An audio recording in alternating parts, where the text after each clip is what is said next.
Agora, ela se expressa em duas atitudes que Paulo descreve aqui.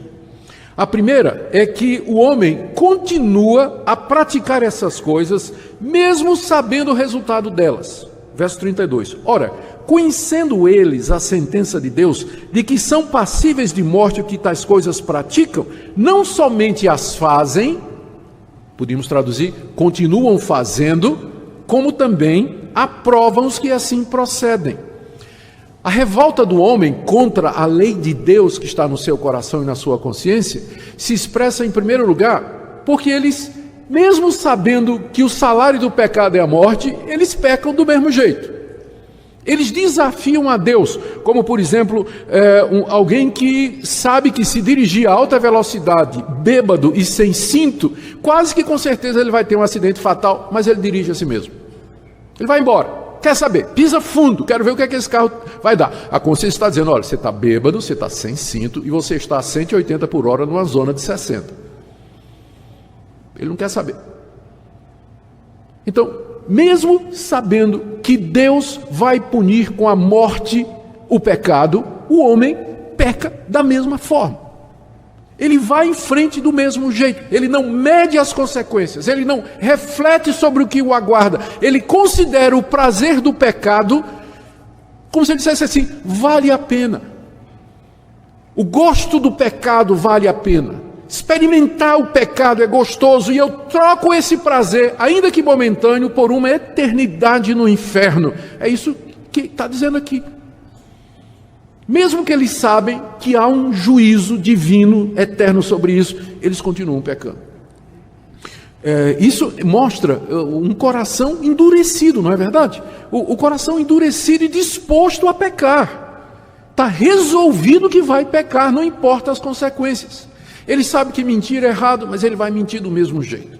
Ele sabe que adulterar é errado, tem consequências, mas ele adultera do mesmo jeito. Ele sabe que falar mal dos outros é errado, mas ele vai falar mal do mesmo jeito. A Bíblia diz lá no livro de Provérbios que as palavras do fofoqueiro são como bocados gostosos que descem até o mais profundo do ventre. Não tem nada mais gostoso que falar mal da vida dos outros. Então ele fala, sabendo que Deus vai punir com morte aqueles que quebram a sua lei. Ele continua nesse curso desenfreado, igual a Faraó, lá no livro de Êxodo, capítulo 9, verso 34, depois de Deus ter mandado 9 pragas sobre Faraó, porque Faraó não deixava o povo de Deus ir, diz lá que Faraó, mesmo vendo as pragas que Deus mandou, endureceu o coração e disse, eu não deixo esse povo ir. Começou uma queda de braço com Deus. Vamos ver quem ganha, Deus ou eu? É assim que a humanidade vive, numa queda de braço com Deus. Porque eles sabem qual vai ser o resultado e mesmo assim eles dizem, eu vou continuar fazendo. Mas não só isso, tem uma coisa pior. O homem não somente desafia Deus praticando essas coisas, mas ele aprova quem faz também. A palavra aprovar aqui, final do verso 32, aprovam os que assim procedem, não é no sentido de dizer assim, eu concordo com isso. Não, mas é um aprovar, tipo encorajar, tipo incentivar, tipo assim, animar a pessoa a continuar a fazer aquilo. Que a pessoa peque desafiando a Deus, a gente pode até atender porque ela tem um certo prazer nisso. O pecado dá um prazer ilusório a princípio, Então a gente pode até entender a primeira parte, que os homens, sabendo a sentença de Deus, eles ainda assim, eles pecam e desobedecem a Deus. Mas essa segunda parte não faz sentido, porque você está aplaudindo o pecado dos outros. Você não tem prazer nenhum naquele pecado, não é você que está fazendo, outros estão fazendo, portanto você não está tendo o gosto do pecado que os outros estão tendo.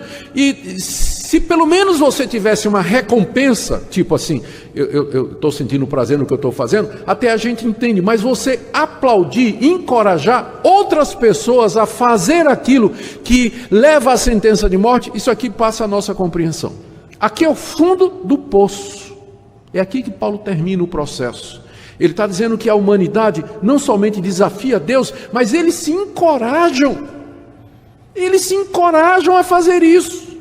Quando, por exemplo, um país passa leis que chama o errado de certo e proíbe que a gente diga o certo porque considera errado. Quando o país passa leis que incentivam a imoralidade, a perversão, a mudança das coisas naturais. Esse é o fundo do poço. Quando os pais levam os filhos a praticar coisas. Eu cresci numa época, eu não sei como é aqui no Centro-Oeste, mas no Nordeste não eram todos os pais, mas os homens lá no Nordeste, né, os pais, quando o filho, tinha o maior orgulho de ter um filho, mas quando o filho fazia 16, 17 anos, levava para a zona de prostituição, para o filho virar homem. Apresentava prostituta para ele virar homem. Eu cresci nesse ambiente. Ou seja, é claro que o pai faz também, não é? E agora ele leva o filho também. Eu fico pensando noutra coisa, que é muito comum também. Pornografia. É uma forma disso aqui. Quando se consome pornografia, você está aprovando aquilo. Você está contribuindo para essa indústria, que é uma das indústrias mais rentáveis no mundo hoje, que movimenta milhões de dólares anualmente. Pode ser que você não faça, mas você está aprovando aqueles que fazem. E tantas outras maneiras em que a nossa sociedade comete isso, mostrando que nós realmente chegamos no fundo do poço. O apóstolo Paulo conhecia bem de perto essas coisas. Paulo nasceu numa cidade chamada Tarso, que era da província da Cilícia. E a Cilícia era uma das 3 regiões com C, que eram consideradas as regiões mais depravadas do Império Romano: Capadócia, Cilícia e Creta. E Paulo nasceu exatamente na capital da Cilícia, que era Tarso. Então ele estava muito bem familiarizado com o mundo pagão. Ele conhecia essas abominações. Ele sabe o que é que ele está dizendo aqui: que os homens não somente desafiam a Deus, fazendo as coisas que estão debaixo da sentença de Deus, mas eles se encorajam. As pessoas sim, por que uma pessoa encoraja a outra a fazer o que está errado? Porque ela vai poder dizer: não sou eu só, fulano também faz.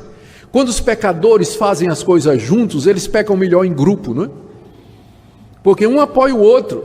Né? Se alguém fica assim: não, mas talvez isso aqui não seja. Não, que é isso, cara, está de boa. Vamos fazer isso aqui, eu estou junto, vamos embora. Se der errado, dá para nós. Não é só você. Então os pecadores se apoiam. Eles saem procurando apoio.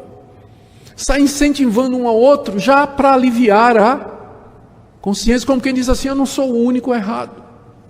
Não sou o único errado. Essa rebelião, portanto, ela se expressa, essa rebelião contra Deus se expressa nessas 2 atitudes: na teimosia do homem em continuar no pecado, mesmo sabendo as consequências, e também no fato de que ele encoraja outros a seguir no mesmo caminho.